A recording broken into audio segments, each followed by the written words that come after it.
Hola, me llamo Mason. Tengo 24 años y vivo en un vecindario pequeño y tranquilo justo a las afueras de Bend, Oregón. Es el tipo de lugar donde las calles están bordeadas de arces que se vuelven de un rojo intenso cada otoño y donde el aire huele a pino y a césped recién cortado en verano. He vivido aquí toda mi vida, en la misma casa pequeña que mi abuelo me dejó cuando falleció hace 5 años.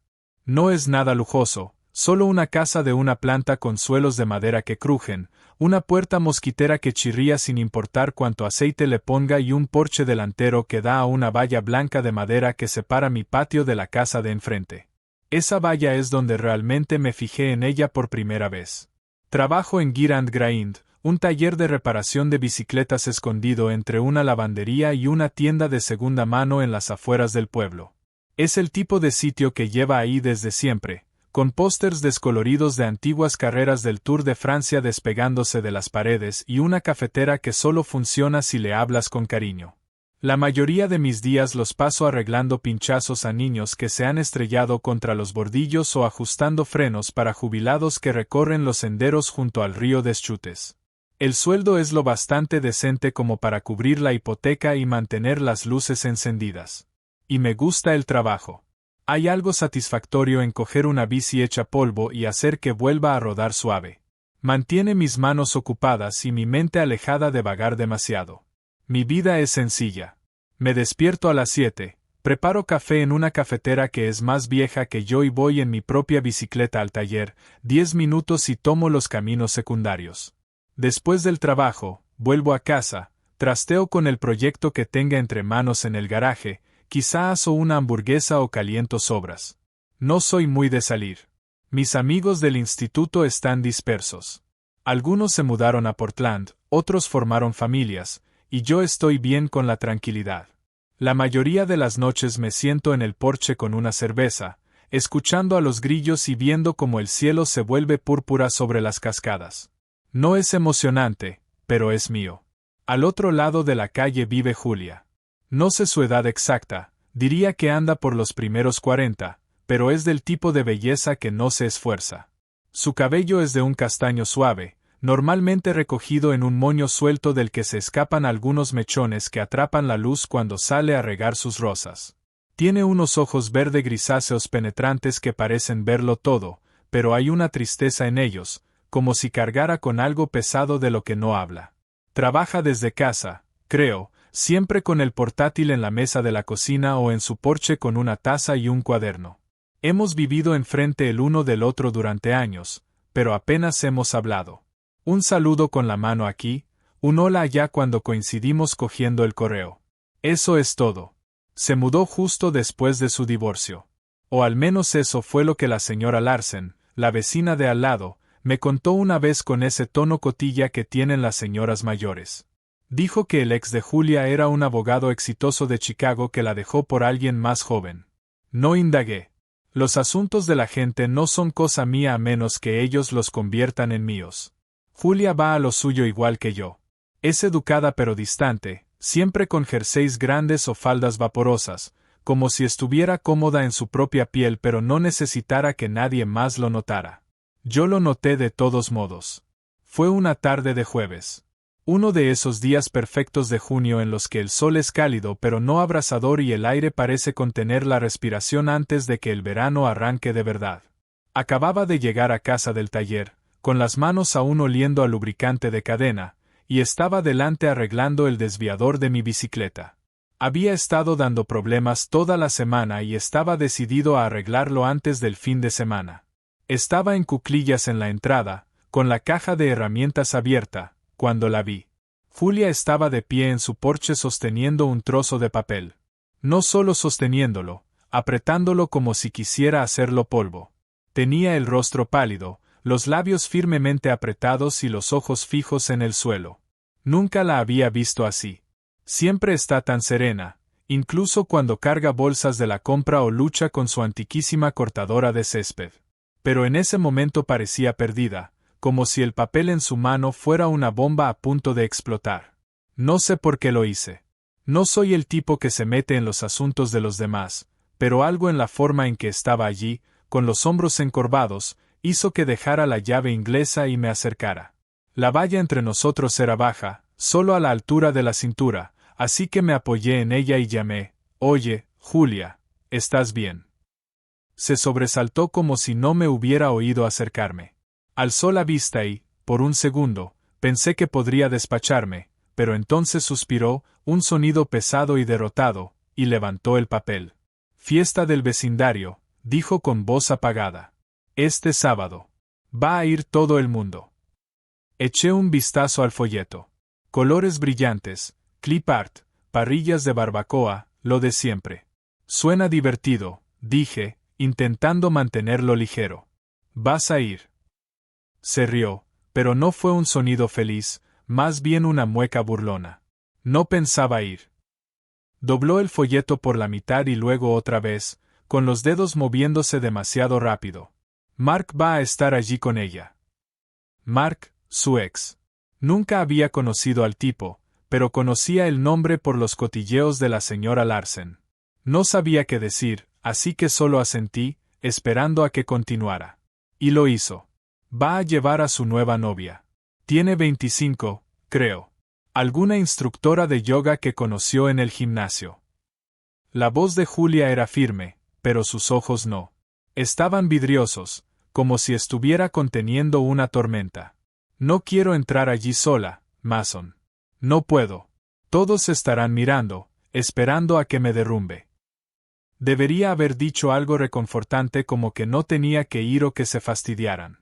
Pero lo que salió de mi boca fue otra cosa completamente distinta. «¿Y si voy contigo?», dije. «Como tu novio». «Falso, quiero decir, solo por la noche». Me miró fijamente y luego se rió. Una risa de verdad, fuerte y sorprendida, como si hubiera contado el chiste más tonto del mundo. «Estás bromeando», dijo, secándose los ojos. Pero pude ver que ya no estaba llorando. «No», dije. No sé por qué insistí. Tal vez fue la forma en que se veía tan pequeña, aferrada a ese estúpido folleto. Tal vez fue la idea de que se enfrentara sola a ese imbécil. O tal vez solo quería verla sonreír así otra vez. «Vamos», aparecemos allí. Nos damos la mano, hacemos que se atraganten con su ensalada de patatas. Una noche, no es para tanto. Siguió mirándome, con la boca medio abierta, como si intentara averiguar si había perdido la cabeza. «¿Harías eso?», preguntó finalmente. «¿Por qué?». Yo me encogí de hombros, sintiéndome de repente como un idiota. «Porque no deberías tener que lidiar con esa mierda sola y porque no tengo nada mejor que hacer un sábado». Ella no dijo que sí de inmediato. Miró el folleto, luego me miró a mí y luego volvió a mirar el folleto. Finalmente, asintió despacio, como si estuviera probando la idea.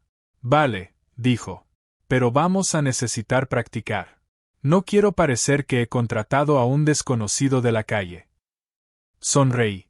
Trato hecho. «¿Cuándo empezamos?».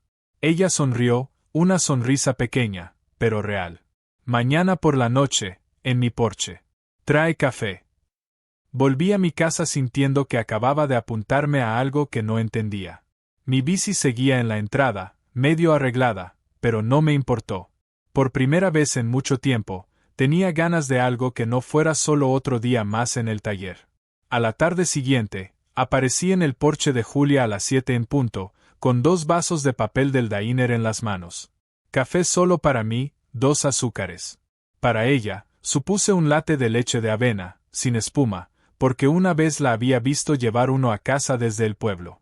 Abrió la puerta antes de que pudiera llamar, descalza, con vaqueros y una vieja sudadera de la Universidad de Chicago, el pelo aún húmedo de la ducha.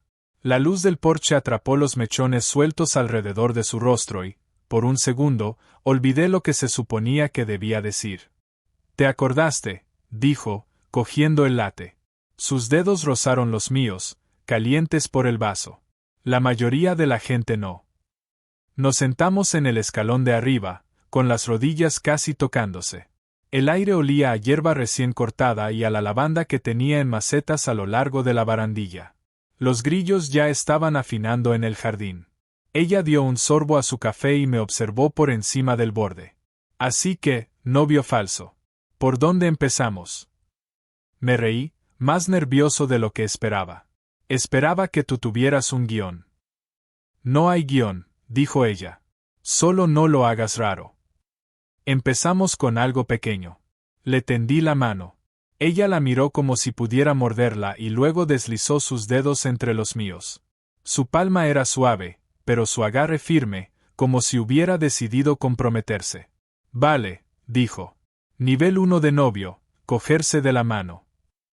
¿Qué tal se siente? Como si tuviera 12 años y estuviera en un baile del colegio, dije. Ella resopló y la tensión se rompió. Practicamos apelativos cariñosos.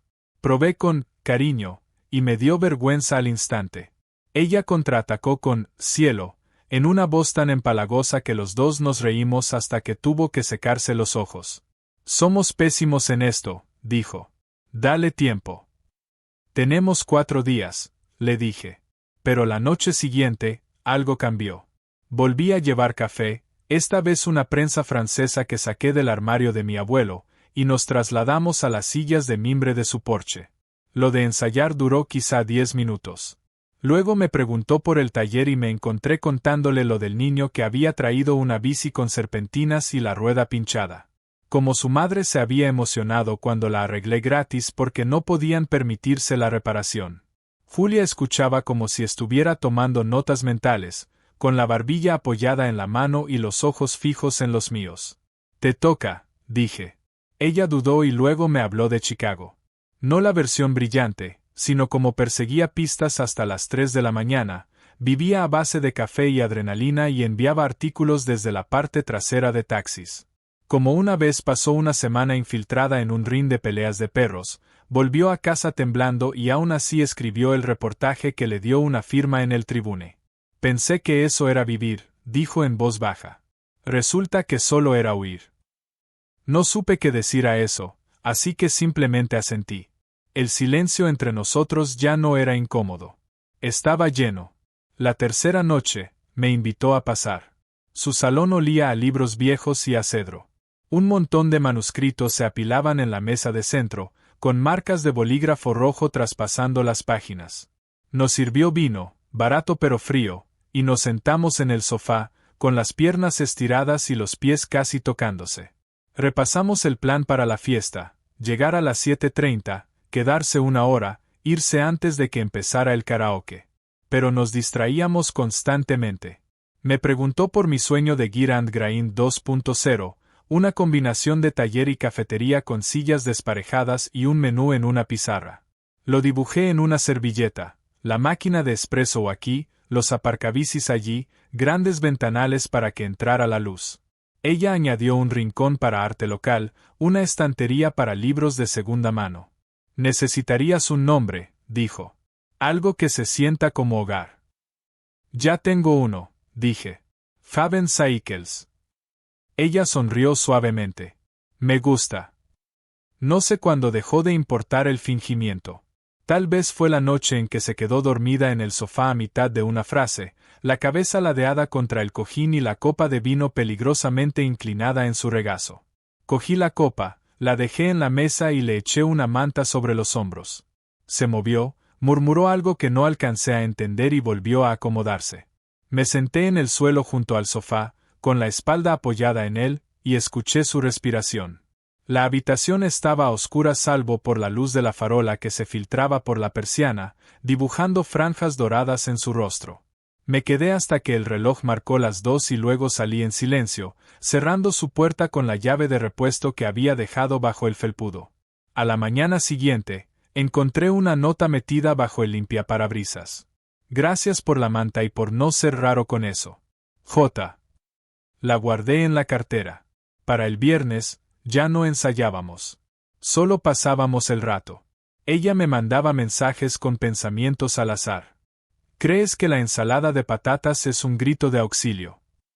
Y yo le enviaba fotos del último desastre del taller, un cuadro de bici pintado de rosa neón por una niña de 6 años con una misión. Acabábamos en un porche u otro, con café o cerveza, hablando hasta que salían las estrellas. Me contó sobre el artículo que no podía terminar, el de encontrarte a ti misma después de que alguien intentara borrarte. Yo le hablé de la carta que nunca le envié a mi padre antes de que muriera, la que aún está en el cajón de mi escritorio. No arreglamos las historias del otro. Solo escuchamos. El sábado se acercaba, pero ya no se sentía como una actuación. Se sentía como el siguiente paso natural. La noche antes de la fiesta, me escribió: «Ven. He hecho pasta y se me acabaron las excusas falsas». Aparecí con un pack de 6 cervezas y una sonrisa que no podía borrarme. Me recibió en la puerta con un delantal y una salpicadura de salsa en la mejilla. «Llegas tarde», dijo, pero estaba sonriendo. Comimos en la mesa de su cocina, con velas parpadeando y la radio poniendo algo viejo y lento. Había hecho espaguetis con buen parmesano, del que viene en cuña, no en un bote verde. Hablamos de todo y de nada, de su miedo al karaoke, de mi incapacidad para bailar, de cómo los niños del vecindario me llamaban el chico de las bicis, como si fuera mi nombre de superhéroe. Cuando los platos quedaron vacíos, empecé a lavar los cacharros. Ella secaba. Nuestros codos se rozaron. Ninguno se apartó. Colocó el último plato en el escurridor y se giró hacia mí, con los brazos cruzados y la cadera apoyada en la encimera. «Mañana», dijo, «lo sacamos adelante y luego, ¿qué?». Me sequé las manos en el paño, el corazón latiendo demasiado fuerte. Entonces averiguamos qué viene después. Sin guión. Me miró durante un largo momento, con los ojos buscando. Luego asintió una vez. «Vale». Aquella noche me fui de su porche con el sabor a ajo y a posibilidad en la lengua. El aire del verano era denso, de ese que se te pega a la piel. No miré atrás, pero sentí que me observaba desde la puerta hasta que desaparecí tras mi propia valla. La noche antes de la fiesta, la cocina de Julia se sentía más pequeña de lo normal, el aire cargado de ajo y del zumbido bajo de una vieja emisora de jazz que había puesto para llenar el silencio. Yo había llegado con una botella de vino tinto, nada especial, solo algo que cogí en la tienda de la esquina porque tenía corcho y no tapón de rosca. Se rió cuando se la di, pero la abrió de todos modos, sirviendo 2 copas mientras el agua de la pasta hervía. La salsa burbujeaba en el fuego, una marinara sencilla con albahaca que había cortado de las macetas de su porche. Me senté a la mesa observándola moverse, descalza sobre las baldosas, el pelo recogido con un lápiz y el viejo delantal atado flojo a la cintura. Parecía que pertenecía a ese lugar en ese momento, y yo me sentía como un intruso al que, de algún modo, habían invitado a quedarse. No hablamos mucho mientras cocinaba. Solo el tintineo de la cuchara contra la olla, alguna indicación ocasional, «pásame la sal», y mi torpe intento de rallar parmesano sin destrozarme los nudillos. Cuando la comida estuvo lista, puso 2 platos sobre la mesa, el vapor elevándose entre nosotros. Espaguetis, una ensalada hecha con las verduras que quedaban en su nevera, un par de tomates algo mustios cortados finos. No era una cita. Los dos lo habíamos dicho en voz alta más de una vez, pero tampoco se sentía como un ensayo. Comimos despacio. El vino era barato pero entraba cálido, y la emisora de jazz puso algo con saxofón que hizo que la habitación se sintiera más suave. Ella enrollaba la pasta en el tenedor con los ojos en el plato. Yo la miraba intentando no quedarme embobado, y fracasando. Tenía una mancha de salsa en la mejilla y alargué la mano sin pensarlo, retirándola con el pulgar. Se quedó inmóvil, el tenedor a medio camino de la boca, y luego sonrió. Pequeña. ¿Sorprendida? Real. Gracias, dijo en voz baja. No hay de qué. El silencio que siguió no fue pesado. Era de los que puedes habitar sin necesidad de llenarlos. Cuando los platos quedaron vacíos, me levanté para recogerlos. Ella empezó a protestar, pero yo ya estaba en el fregadero, con las mangas remangadas y el jabón espumando bajo el grifo. Se unió a mí secando lo que yo lavaba, nuestras caderas chocando en el espacio estrecho. Ninguno se apartó. Entonces lo dijo, casi demasiado bajo para oírlo por encima del agua corriendo. Escribí algo después del divorcio. Nunca lo envié. La miré. Estaba observando el plato que tenía en las manos, un plato blanco y sencillo como si contuviera la respuesta a algo. ¿Qué tipo de algo? Un artículo. Colocó el plato en el escurridor y cogió una toalla para secarse las manos. Para una revista. Pedían ensayos personales. Lo titulé El día que me encontré de nuevo. Suena cursi. Lo sé. No lo suena, dije. ¿De qué va? Dudó, luego cruzó al salón, haciéndome un gesto para que la siguiera. Me sequé las manos en los vaqueros y fui tras ella. La mesa de centro estaba llena de cuadernos, un portátil, un montón de páginas impresas. Sacó una hoja del fondo, doblada y marcada como si se hubiera leído 100 veces. Me la tendió. El papel estaba tibio por su agarre. Leí el primer párrafo, su voz en la página, afilada y honesta. Hablaba de la mañana en que se despertó sola en su apartamento de Chicago, del silencio más fuerte que cualquier pelea que hubieran tenido. De meter sus cosas en 2 maletas mientras él estaba en el trabajo, de dejar las llaves en la encimera. De conducir hacia el oeste hasta que el perfil de la ciudad desapareció en el retrovisor. Alcé la vista. Ella me observaba, con los brazos cruzados con fuerza, como si se preparara para el juicio. Es bueno, dije. Y lo era. Crudo, pero bueno. Se encogió de hombros, pero tenía los ojos vidriosos. No pude enviarlo. Me sentía demasiado expuesta. Le di la vuelta a la hoja. En el margen, con su letra pulcra, había una nota, para cuando sea lo bastante valiente como para escribirlo otra vez. La miré. Deberías. Se rió con un sonido corto y amargo. Fácil decirlo para ti. Tú arreglas bicis. Yo solía perseguir historias que podían arruinarle la vida a la gente. Ahora ni siquiera puedo terminar una sobre la mía. Dejé la hoja sobre la mesa con cuidado, como si pudiera romperse. No estás arruinada, Julia. Solo estás en pausa, como una bici con la cadena saltada. Necesita un empujón, no una reconstrucción. Me miró, luego miró la hoja y luego volvió a mirarme. Siempre hablas así. Solo cuando estoy nervioso. Sonrió, y luego sonrió de verdad, de esa forma que le llega a los ojos y hace que la habitación parezca más luminosa. No estás nervioso, mentiroso. Nos quedamos allí de pie, la emisora de jazz crepitando suavemente y el lavavajillas zumbando de fondo. Quise decir algo más, algo que mantuviera esa sonrisa en su rostro, pero las palabras se me atascaron. En su lugar, alargué la mano y le aparté un mechón suelto de pelo detrás de la oreja. No se apartó. Su piel estaba cálida bajo mis dedos. Debería irme, dije, pero no me moví. Asintió, pero su mano atrapó mi muñeca con suavidad, como si no estuviera segura de querer soltarla. Mason. Sí, gracias por esto. Por no hacerlo raro. Sonreí. Seguimos siendo raros, solo que del tipo bueno. Se rió y el sonido me siguió hasta la puerta, bajando los escalones, cruzando la calle hasta mi propio porche. No dormí mucho esa noche. No paraba de reproducir la forma en que dijo mi nombre, la manera en que su mano se había quedado en mi muñeca. La fiesta era al día siguiente. Teníamos un plan. Pero en algún punto entre la pasta y el lavavajillas, el plan dejó de importar. A la mañana siguiente, encontré una nota bajo mi puerta. La misma letra que la nota del margen, doblada con cuidado. Tenías razón. No estoy arruinada. Solo en pausa. Nos vemos esta noche, J. Esa también me la guardé. La tarde de la fiesta del vecindario llegó con el cielo del color de melocotones maduros y el olor a carbón flotando por la calle. Había pasado la tarde en el taller, distraído, dejando caer herramientas y mezclando pedidos hasta que mi jefe me dijo que me fuera a casa antes. Me duché, me cambié con la única camisa abotonada que tenía que no olía a grasa de cadena y me planté frente al espejo intentando domar el pelo. No funcionó.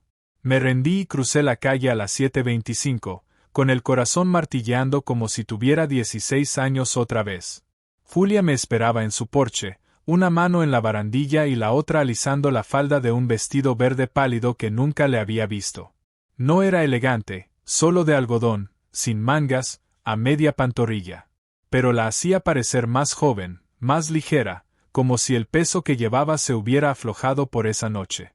Llevaba el pelo suelto, ondas suaves atrapando los últimos rayos del sol. Cuando me vio, sonrió pequeña y nerviosa y bajó a encontrarse conmigo a medio camino. «Te has arreglado bien», dijo. Tú también. Le ofrecí el brazo, medio en broma. Lo tomó, los dedos enroscándose en mi codo como si fuera lo más natural del mundo. Su mano estaba fría, firme. La mía no. Caminamos los 2 bloques hasta el parque comunitario donde la fiesta ya estaba en pleno apogeo. Guirnaldas de luces se cruzaban sobre las mesas de picnic. Los niños corrían persiguiéndose con barritas luminosas. Y el padre de alguien intentaba cantar Sweet Caroline en un altavoz portátil. El aire olía a maíz a la parrilla y a citronela. Algunas cabezas se giraron cuando nos acercamos. No muchas, solo las suficientes para notarlo. Sentí como el agarre de Julia se tensaba. Relájate, murmuré. Lo tenemos. Exhaló una risa temblorosa. Vale. Finge hasta que lo consigas. Cogimos platos, ensalada de patata, coleslaw, hamburguesas que tenían más carbón que carne y encontramos un sitio cerca del borde de la multitud. Mantuve mi mano en la parte baja de su espalda, ligera, como habíamos practicado. Ella se apoyó lo justo. Comimos de pie, charlando con la señora Larsen sobre sus rosas y con el señor Patel sobre su rodilla mala. Cada vez que alguien miraba en nuestra dirección, la sonrisa de Julia se tensaba un poco, pero la mantenía. Entonces lo vi. Mark era alto, de hombros anchos, el tipo de hombre que llevaba el reloj como una valla publicitaria. Tenía el brazo alrededor de una mujer de la mitad de su edad, rubia, bronceada, con un vestido tan ajustado que hacía innecesaria la conversación. Se reían demasiado alto cerca de la mesa de los postres, ella con la mano en su pecho como si le perteneciera.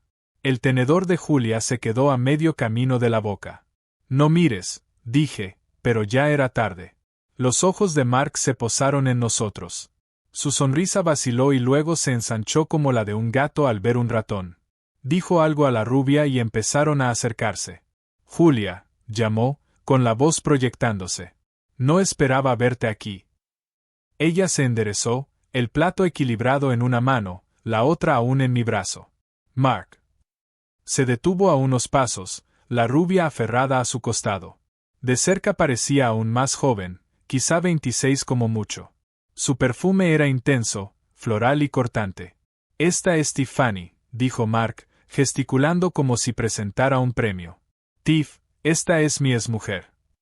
Y sus ojos se deslizaron hacia mí, curiosos, despectivos. Amigo, novio. Novio, dije antes de que Julia pudiera responder. Deslicé el brazo alrededor de su cintura, atrayéndola hacia mí. Mason. Las cejas de Mark se arquearon. Tiffany soltó una risita, un sonido como de cristal rompiéndose. Vaya, dijo. No sabía que te gustara el servicio, Julia. La mandíbula de Julia se tensó. Lo sentí a través de sus costillas. Cuidado, dije en voz baja. De mi novia es de quien estás hablando. La sonrisa de Tiffany se apagó. Mark se recuperó primero, riéndose como si hubiera contado un chiste. Tranquilo, chaval. Solo poniéndonos al día. Se volvió hacia Julia. Te ves bien. Diferente. Gracias, dijo ella. Su voz era firme, pero sus dedos se clavaron en mi costado. Mark abrió la boca, probablemente para soltar algo más condescendiente, pero la música cambió a una canción lenta, algo antiguo y empalagoso. No lo pensé. Simplemente actué. Baila conmigo, le dije a Julia lo bastante alto como para que lo oyeran. Parpadeó, sorprendida, pero me dejó llevarla hacia el trozo de césped que hacía de pista de baile. Algunas parejas ya se mecían bajo las luces. La atraje, una mano en su cintura, la otra sosteniendo la suya. Encajó contra mí como si hubiéramos hecho aquello 100 veces. ¿Estás bien?, le pregunté, con los labios cerca de su oído. No, susurró. Pero sigue. Nos movimos despacio, apenas balanceándonos. Apoyó la cabeza en mi hombro, su aliento cálido en mi cuello. Podía sentir miradas sobre nosotros, la de Mark, la de Tiffany, la de medio vecindario, pero se desvanecieron en el fondo. Solo estaba el latido de su corazón contra el mío, las luces difuminándose en dorado. Entonces la sentí tensarse. Mark estaba mirando, con los brazos cruzados, Tiffany susurrándole al oído. Los dedos de Julia se cerraron en mi camisa. Él no gana nada, dije. Ella se separó lo justo para mirarme. Sus ojos estaban brillantes, feroces, un poco asustados. Demuéstralo. No lo pensé. Simplemente la besé. No el beso educado que habíamos practicado. Un beso de verdad. Lento, deliberado, del tipo que detiene el tiempo. Sus labios se abrieron, sorprendidos, y luego respondieron. Sus manos subieron hasta mi cuello, los dedos enredándose en mi pelo. El mundo se estrechó al sabor de su vino y menta y algo que no supe nombrar. Cuando nos separamos, la música seguía sonando, pero todo lo demás se había quedado en silencio. Alguien silbó. Un niño se rió. La señora Larsen jadeó como si hubiera visto un fantasma. Las mejillas de Julia estaban sonrojadas, los ojos muy abiertos. Mason, lo siento, dije, pero no lo sentía. Ni un poco. Ella se tocó los labios y luego sonrió, pequeña, atónita. Real. No lo sientas.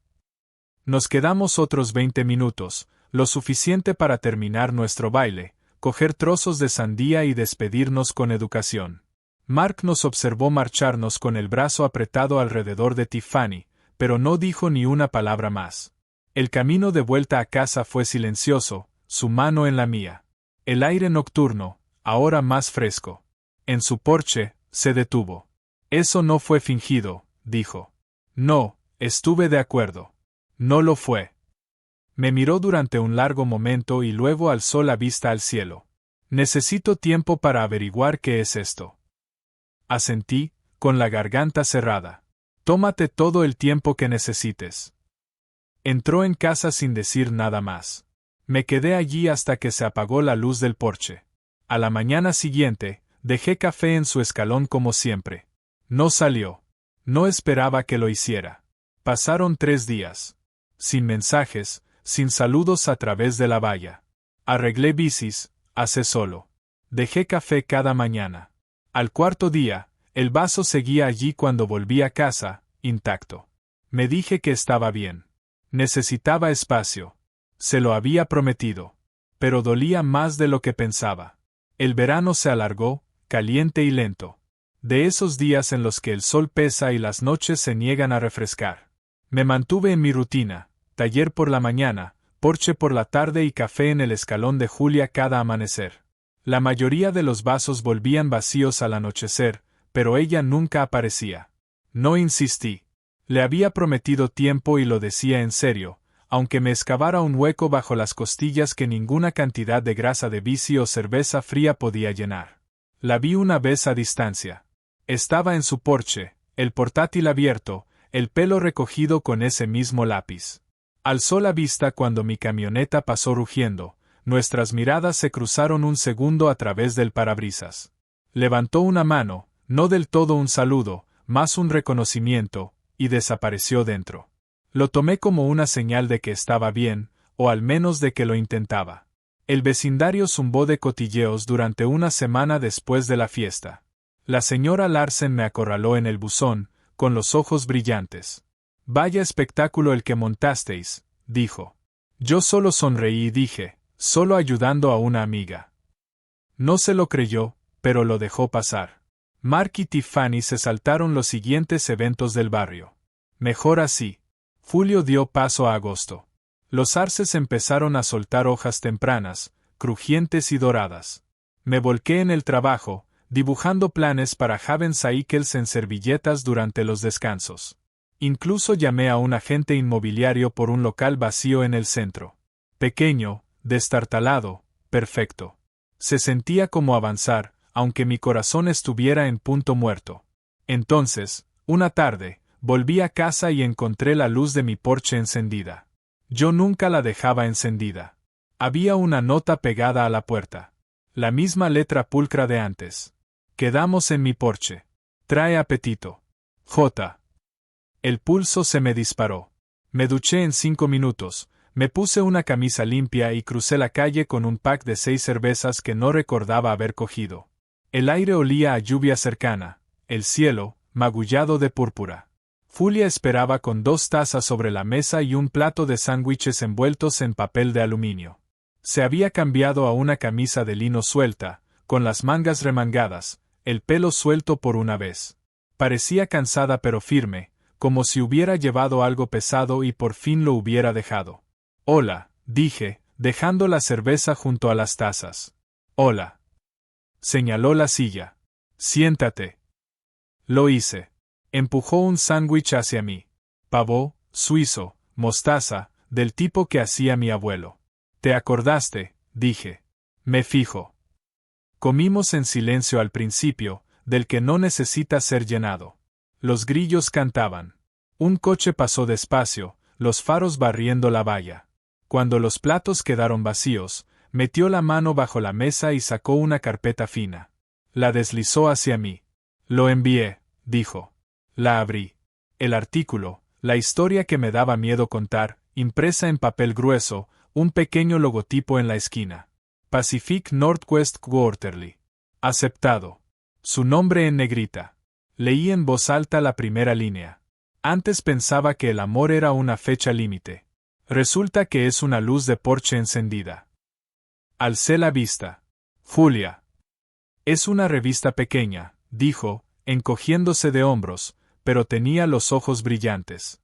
Pero quieren más. Tal vez una serie. Pasé a la última página. En el margen, una nota nueva con su letra. Para el chico que dejó café y nunca pidió nada a cambio. Se me cerró la garganta. No tenías que hacerlo. Quería. Tomó aire, firme. Tenía miedo, Mason. De lo que diría la gente. De lo que significaba. Pero estoy cansada de tener miedo. Dejé la carpeta con cuidado. ¿Y ahora? Ahora quiero dejar de fingir. Extendió la mano sobre la mesa, cubriendo la mía. Sus dedos estaban cálidos. No sé qué somos, pero sé que no quiero averiguarlo sola. Giré la mano, entrelazando nuestros dedos. Entonces no lo hagamos. Nos quedamos allí mientras las primeras gotas de lluvia golpeaban el techo del porche, suaves y constantes. Ella no se acercó más. Yo no me aparté. El espacio entre nosotros ya no estaba vacío.